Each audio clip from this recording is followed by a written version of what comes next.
بسم اللہ الرحمن الرحیم۔ طہارت اور نظافت کے آداب۔ اللہ تعالیٰ نے ان لوگوں کو اپنا محبوب قرار دیا ہے جو طہارت اور پاکیزگی کا پورا اہتمام کرتے ہیں، اور نبی کریم صلی اللہ تعالیٰ علیہ وسلم کا ارشاد بھی ہے کہ طہارت اور پاکیزگی آدھا ایمان ہے۔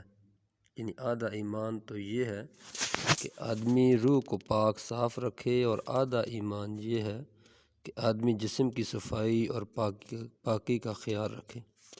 روح کی طہارت اور نظافت یہ ہے کہ اس کو کفر، شرک اور معصیت اور ضلالت کی نجاستوں سے پاک کرے، اور صالح عقائد اور پاکیزہ اخلاق سے آراستہ کیا جائے۔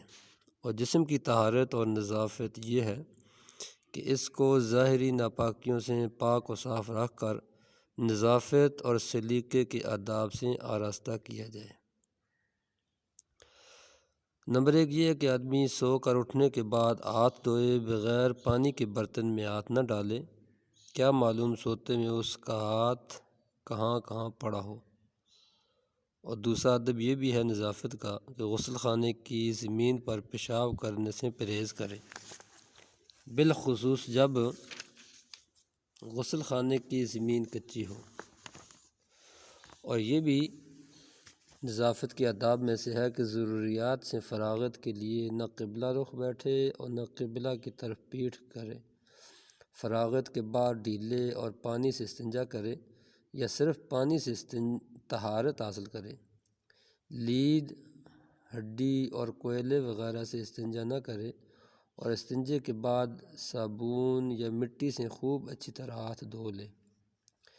نمبر 4 یہ بھی ہے کہ جب پیشاب پاخانے کی ضرورت ہو تو کھانا کھانے نہ بیٹھے، فراغت کے بعد کھانا کھائے۔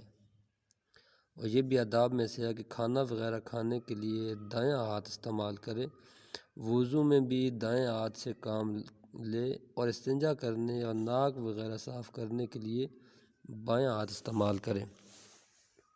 یہ بھی نظافت کے آداب میں سے ہے کہ نرم جگہ پر پیشاب کرے تاکہ چھینٹیں نہ اڑیں، اور ہمیشہ بیٹھ کر پیشاب کرے۔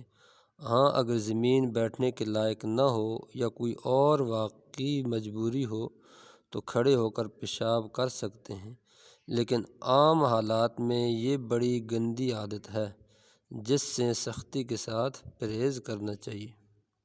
اور یہ بھی نظافت کے آداب میں سے ہے کہ ندی، نہر کے گھاٹ پر، عام راستوں پر اور سایہ دار مقامات پر قضائے حاجت کے لیے نہ بیٹھے۔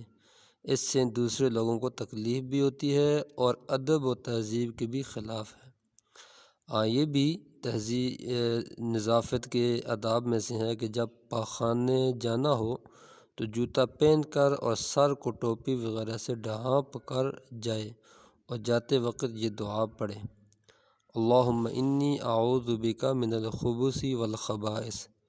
بخاری اور مسلم شریف کے اندر یہ دعا موجود ہے۔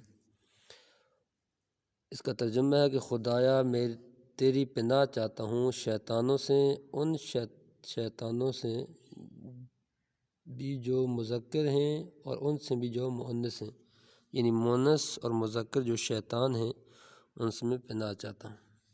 اور جب پاخانے سے باہر آئے تو یہ دعا پڑھے: الحمدللہ الذی اذھب عنی الاذی وعافانی۔ نسائی اور ابن ماجہ شریف کی حدیث ہے کہ اللہ تعالیٰ کا شکر ہے جس نے مجھ سے تکلیف دور فرمائی اور مجھے عافیت بخشی۔ نظافت کے آداب میں سے ہے کہ ناک صاف کرنے یا بلغم تھوکنے کے لیے احتیاط کے ساتھ گلدان استعمال کرے، یا لوگوں کی نگاہ سے بچ کر اپنی ضروریات پوری کرے۔ یہ بھی آداب میں سے ہے کہ بار بار ناک میں انگلی ڈالنے اور ناک کی گندگی نکالنے سے پرہیز کرے۔ اگر ناک صاف کرنے کی ضرورت ہو تو لوگوں کی نگاہ سے بچ کر اچھی طرح اطمینان سے صفائی کر لے۔ جی ہاں، یہ بھی آداب میں سے ہے کہ رومال میں بلغم تھوک کر ملنے سے سختی کے ساتھ پرہیز کیجیے۔ یہ بڑی گندی عادت ہے، الا یہ کہ کوئی مجبوری ہو تو وہ پھر الگ بات ہے۔ یہ بھی نظافت کے آداب میں سے ہے کہ منہ میں پان بھر کر اس طرح باتیں نہ کیجیے کہ مخاطب پر چھینٹیں اڑیں اور اسے تکلیف ہو۔ اس طرح اگر تمباکو اور پان کثرت سے کھاتے ہو تو منہ صاف رکھنے کا بھی انتہائی اہتمام کیجیے، اور اس کا بھی لحاظ کیجیے کہ بات کرتے وقت اپنا منہ مخاطب کے قریب نہ لے جائیں۔ نظافت کے آداب میں سے ہے کہ وضو کافی اہتمام کے ساتھ کیجیے، اور اگر ہر وقت ممکن نہ ہو تو اکثر باوضو رہنے کی کوشش کیجیے۔ جہاں پانی میسر نہ ہو تیمم کر لیا کریں۔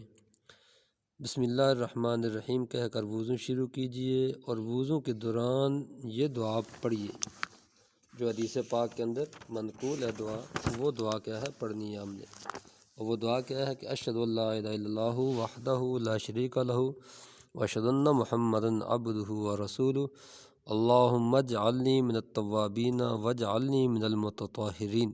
ترمذی شریف کے اندر یہ دعا ہے، جس کا ترجمہ یہ ہے کہ میں گواہی دیتا ہوں کہ اللہ تعالیٰ کے سوا کوئی معبود نہیں، وہ یکتا ہے اور اس کا کوئی شریک نہیں، اور میں گواہی دیتا ہوں کہ محمد صلی اللہ علیہ وسلم اللہ تعالیٰ کے بندے اور اس کے رسول ہیں۔ خدایا مجھے ان لوگوں میں شامل فرما جو بہت زیادہ توبہ کرنے والے اور بہت زیادہ پاک اور صاف رہنے والے ہیں۔ اور وضو سے فارغ ہو کر پھر یہ دعا پڑھیں، سبحانک اللہم و بحمدک اشہد ان لا الہ الا انت استغفرک و اتوب الیک، نسائی شریف کے اندر، جس کا ترجمہ یہ ہے کہ اے باری تعالیٰ تو پاک و برتر ہے، اپنی حمد و ثناء کے ساتھ میں گواہی دیتا ہوں کہ کوئی معبود نہیں مگر تو ہی ہے، میں تجھ سے مغفرت کا طالب ہوں اور تیری طرف رجوع کرتا ہوں۔ نبی کریم صلی اللہ تعالیٰ علیہ وسلم کا ارشاد ہے کہ قیامت کے روز میری امت کی نشانی یہ ہوگی کہ ان کی پیشانیاں اور وضو کے اعضاء نور سے جگمگا رہے ہوں گے، پس جو شخص اپنے نور کو بڑھانا چاہے بڑھا لے۔ بخاری اور مسلم شریف کی حدیث ہے۔ اور یہ بھی نظافت کے آداب میں سے ہے کہ پابندی کے ساتھ مسواک کیجیے۔ نبی کریم صلی اللہ علیہ وسلم کا ارشاد ہے کہ اگر مجھے امت کی تکلیف کا خیال نہ ہوتا تو میں ہر وضو میں ان کو مسواک کرنے کا حکم دیتا۔ ایک مرتبہ نبی کریم صلی اللہ تعالیٰ علیہ وسلم کے پاس کچھ لوگ آئے جن کے دانت پیلے ہو رہے تھے۔ آپ صلی اللہ تعالیٰ علیہ وسلم نے دیکھا تو تاکید فرمائی کہ مسواک کیا کرو۔ نظافت کے آداب میں سے ہے کہ ہفتہ میں ایک بار تو ضرور ہی غسل کیجیے۔ جمعہ کے دن غسل کا اہتمام کیجیے اور صاف ستھرے کپڑے پہن کر جمعہ کی نماز میں شرکت کیجیے۔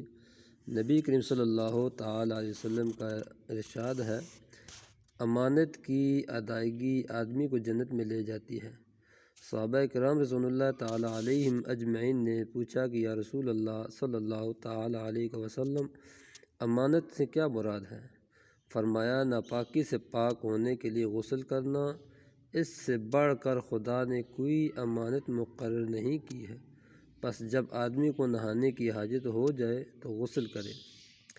نظافت کے آداب میں سے ہے کہ ناپاکی کی حالت میں نہ مسجد میں جائے اور نہ مسجد میں سے گزرے، اور اگر کوئی اور صورت ممکن ہی نہ ہو تو پھر تیمم کر کے مسجد میں جائے یا گزرے۔ یہ بھی آداب میں سے ہے کہ بالوں میں تیل ڈالنے اور کنگھا کرنے کا بھی اہتمام کیجیے۔ داڑھی کے بڑھے ہوئے بے ڈھنگے بالوں کو کینچی سے درست کیجیے۔ آنکھوں میں سرما بھی لگائیے۔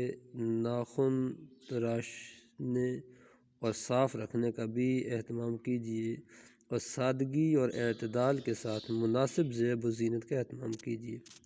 نظافت کے آداب میں سے ہے کہ چھینکتے وقت منہ پر رومال رکھ لیجیے تاکہ کسی پر چھینٹ نہ پڑے۔ چھینکنے کے بعد الحمدللہ اللہ کا شکر ہے کہیے۔